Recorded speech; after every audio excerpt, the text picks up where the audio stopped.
عود باع أرضه، شوفوا طوله وعرضه يا ولاد غنوله على عرضه وطوله.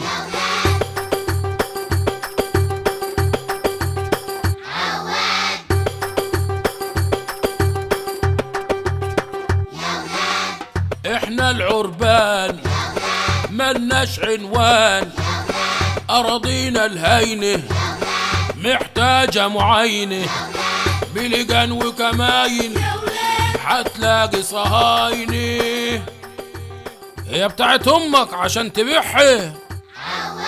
الله يخرب بيوتكوا، خربتوا بيوتنا وبعتوا البلا. وادي ارضي بلادي بتقول يا ولادي ما تفرطوا فيه واتبع لأعادي. يا ولادي اسراري مدفونة في داري.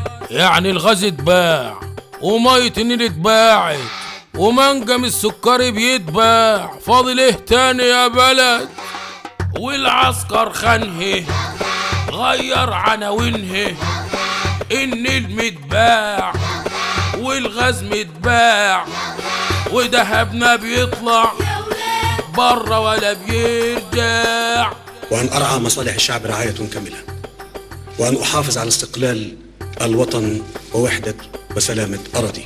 كذاب وجذور يا أخي إيه، سنافير وطيران، قال يعني إيديه كان فيها أمان، ده حاميها حراميه سارق أراضيه. قالوا مرسي كان عايز يبيع قناة السويس، قوموا هاتوا كتاب بتاريخ الانساب، شوفوا مين كده خان باع الاوطان. يا شعب يا خايب قوم عد النصايب. والله لو مش عاجبك حكم العسكر ابقى خلي امك هي اللي تيجي تبيع في الحدود، واكيد الحاجة شاطرة في الفصال.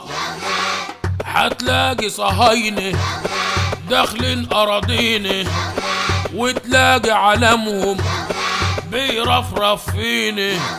يا اخي خليك نايم واشرب واسقيني.